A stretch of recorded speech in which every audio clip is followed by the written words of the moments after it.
hijos, porque yo quiero que su idioma lo enseñen acá en nuestra nación, en nuestro reino, y yo los quiero usar como siervos míos. Quiero gente inteligente e instruida. Y en Daniel había un espíritu superior a los demás. Y le voy a leer lo que pasó. Daniel 1. Está después de Ezequiel.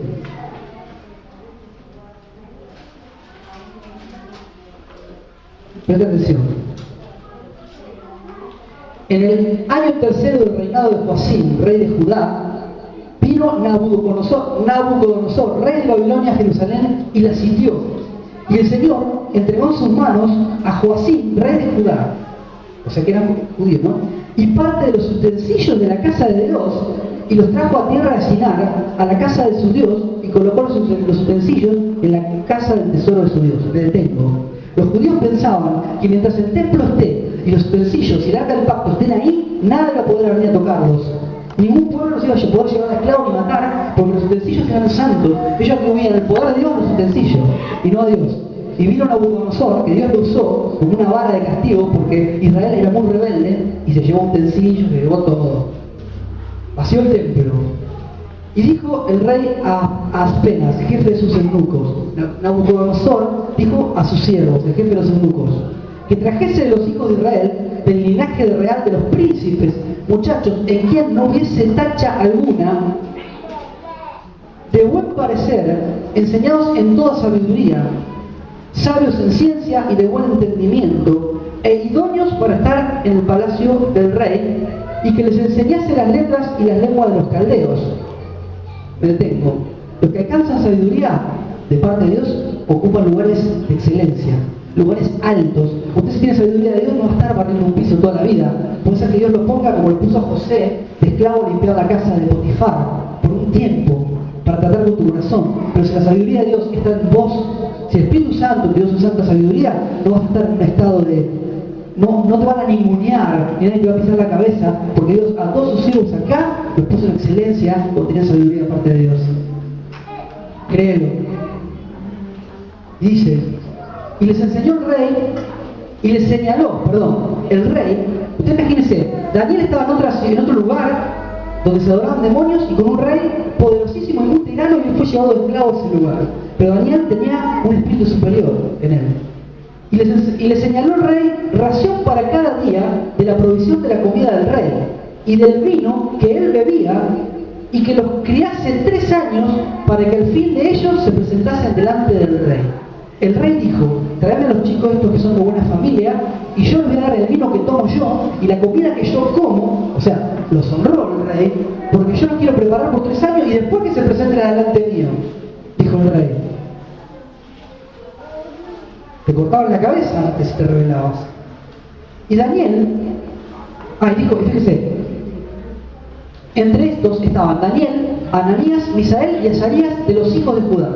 A estos el jefe de los eunucos puso nombres, puso a Daniel Belsasar, a Ananías Sadrach, a Micael Mesac y a Azarías Abednego.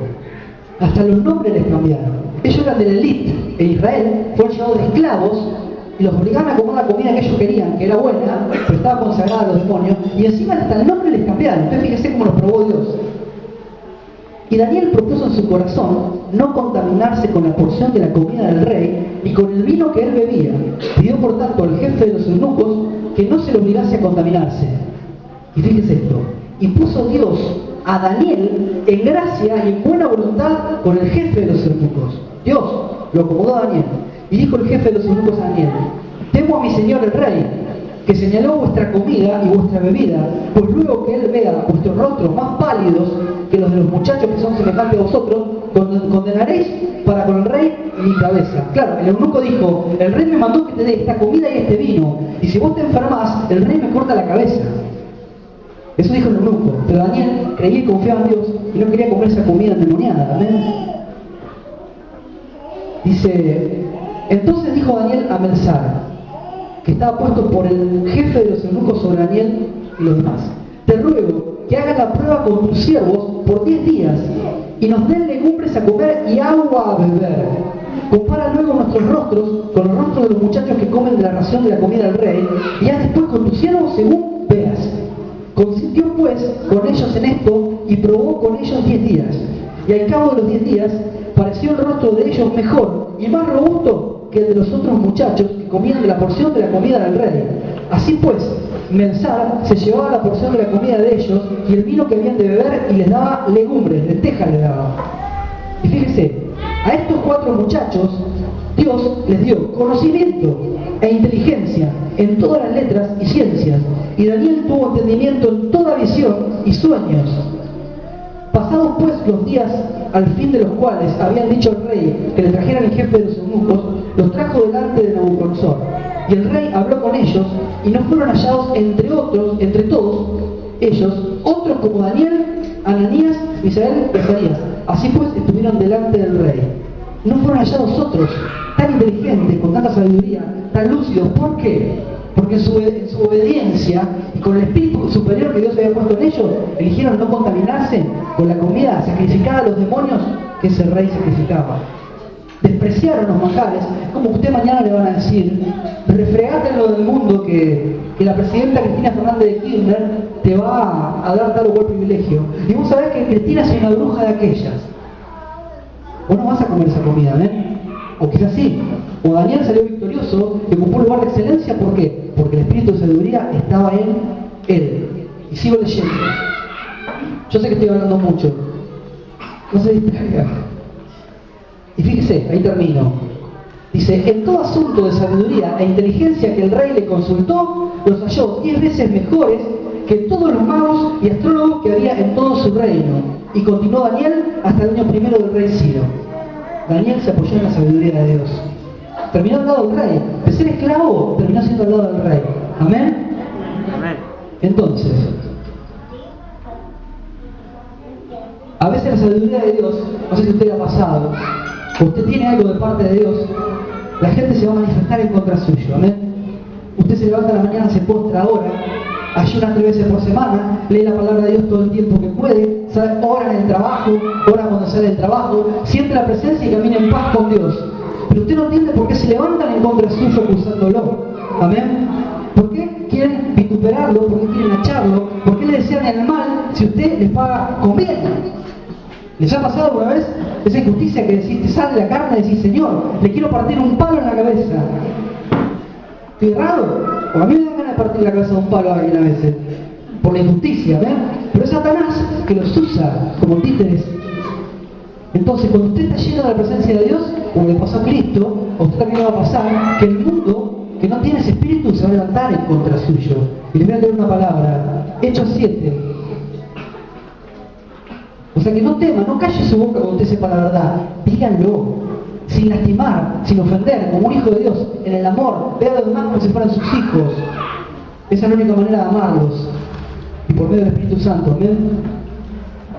Y hable con sabiduría. Dice la palabra de Dios que la lengua del sabio, la boca del sabio, es medicina. Es medicina, amén. Cuando usted hable tiene que ser medicina. Usted no puede decir, hermano, la verdad que, o si no debe. Poder se puede. Muchas cosas se pueden, pero no se deben. Hechos 7. Hechos 7. Del 8 al 15. Dice así.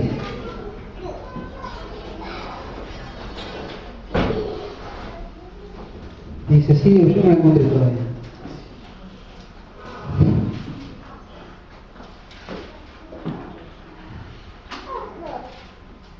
¿Para qué no se la encontré?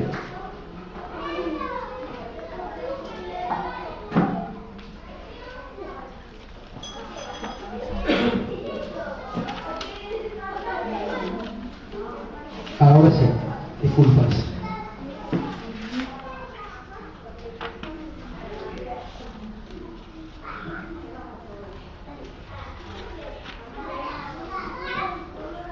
Perdón, Hechos 6, me equivoqué. Ya me parecí. Del 8 al 15. Fíjese, preste atención a esto. Seguro que le pasó alguna vez.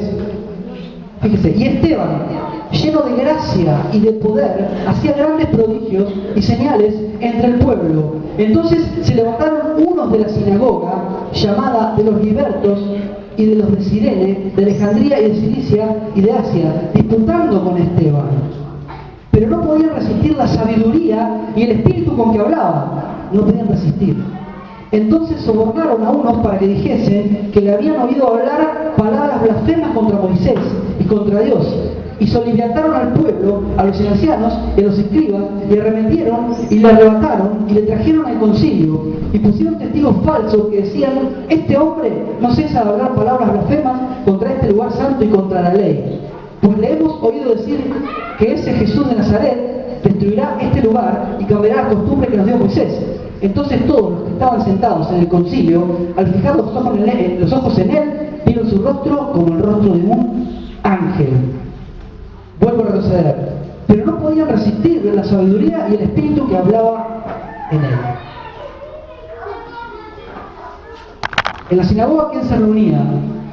Que hoy en día sigue pasando en las iglesias religiosas. Los hipócritas. Los religiosos se reunían. ¿Qué pasa hoy en día cuando se levantan hijos de Dios con el Espíritu Santo? Se levantan los religiosos muertos, esos que andan ahí disfrazados de cristianos, y dicen: tienen esto, es aquello. ¿Quién es el acusador de los hermanos? Satanás, el diablo, ¿ven? ¿Qué le pasó a Esteban? Fíjese. Pero no podían resistir la sabiduría y el espíritu con que hablaba. No lo podían resistir. Y fíjese. Al final dice: entonces todos los que estaban sentados en el concilio, al fijar los ojos en él, vieron su rostro como el rostro de un ángel. Cuando usted está en la presencia, usted medianamente dedica tiempo a buscar la presencia de Dios. El que es del mundo va a notar algo diferente en usted. Y cuando usted hable, seguramente le habrá pasado una vez, a mí me pasa a diario en el trabajo donde voy, que Dios me marca, usted habla y la persona empieza a lagrimear. ¿Por qué? Porque usted está en el espíritu y es un efecto en otra persona. No es usted, es un espíritu superior que está en usted. Así que no lo extrañe, vuelvo al punto de lo que estaba hablando, que cuando ese espíritu está en usted, y usted habla con sabiduría de Dios, los demás, los que tienen el espíritu del mundo, se levantan en contra suyo para atacarle, para vituperarle, pero ni siquiera saben por qué lo hacen.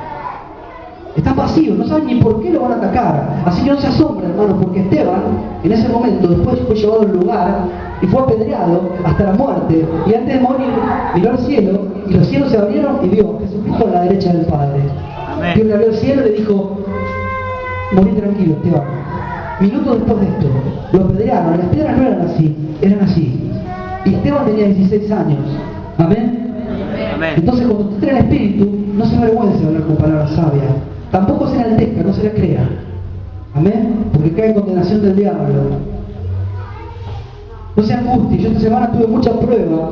Muchas. Mi esposa y yo, los hermanos están conmigo, de parte de los de afuera y de parte de los que dicen ser cristianos y no lo son. Pero cuando vimos la victoria que tuvimos, la revelación de lo que pasó, como hace 2-3 días atrás, que 7 personas recibieron el bautismo del Espíritu Santo. Amén. Y hablaron en lenguas, y que días después otros 5 recibieron el bautismo del Espíritu Santo y hablaron en lenguas, gente nueva.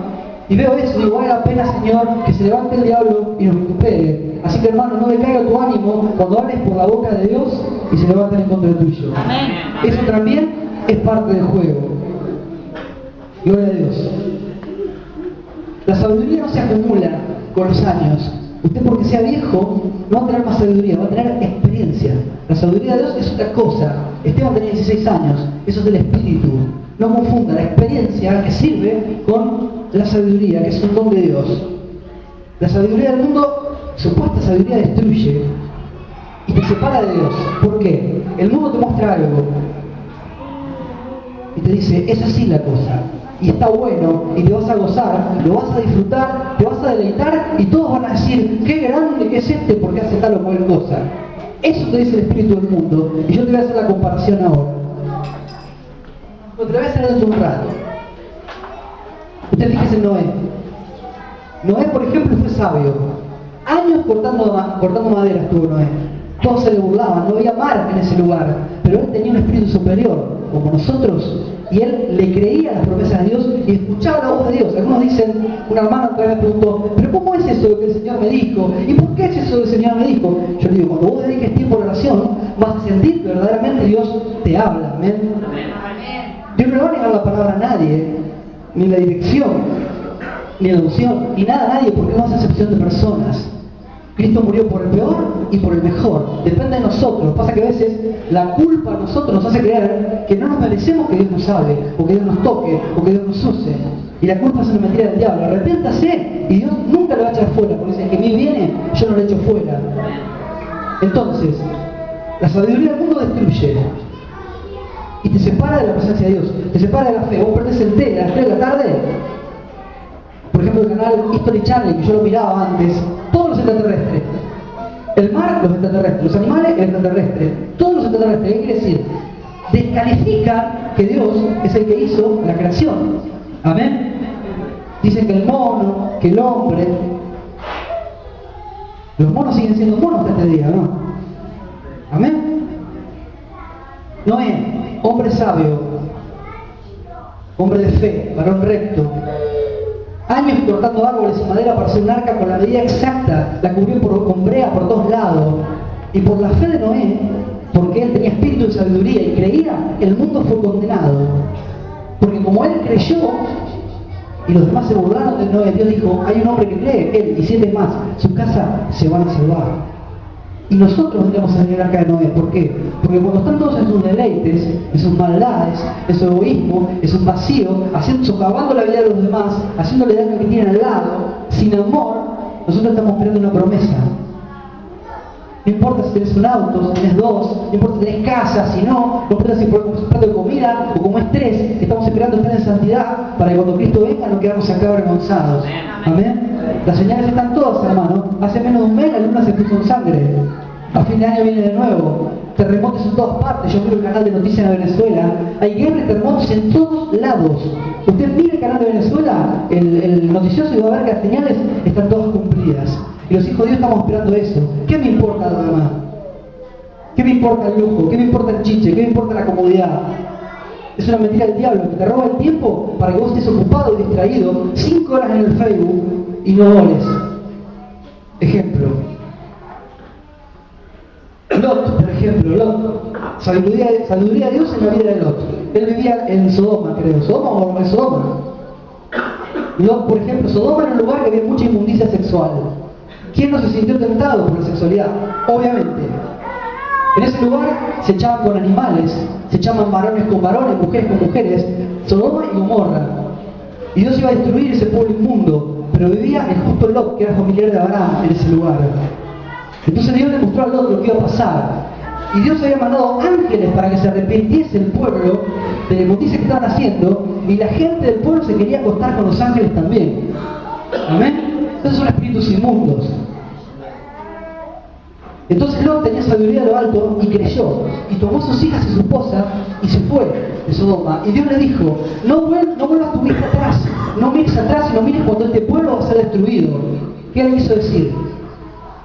No vuelvas atrás con tu corazón, no codicies la vida pasada, no codicies el mundo, porque los voy a destruir porque son basura para mí. Y la mujer de Lot, cuando iban caminando, en vez de mirar para adelante, mirar al futuro, mirar a la vida que Dios le proponía, a esa libertad, a esa salvación, solo ellos se salvaron del fuego que descendió del cielo. La mujer de Lot, en su corazón, anhelaba la vida pasada. Es como cuando estamos en Cristo y anhelamos el mundo. En el mundo bien que merecíamos el pecado. Amén. Amén. Todo lo que merecíamos pecado. El pecado es lindo. Si fuera feo nadie pecaría, obviamente que es lindo, pero no conviene. Tiene un precio. Y la mujer de Lot, cuando escapaban de Sodoma, se dio vuelta para atrás y miró. Y se convirtió en estatua de sal. Dice la palabra de Dios, no lo digo yo. Amén. Lot, por ser fiel y por ser justo y por tener sabiduría de parte de Dios, él y su familia fueron los únicos que se salvaron del fuego de Dios, que quemó y no quedó nada. Amén. Entonces, para terminar, no sé, ¿a qué hora es? Le voy a hacer una comparación. Las 9. No se asuste, no pasa nada. La sabiduría del mundo. El mundo te muestra una cosa. Te dice, pobrecito el nene, no lo retes, no le pegues, pobrecito, déjalo. Y el pibe se pone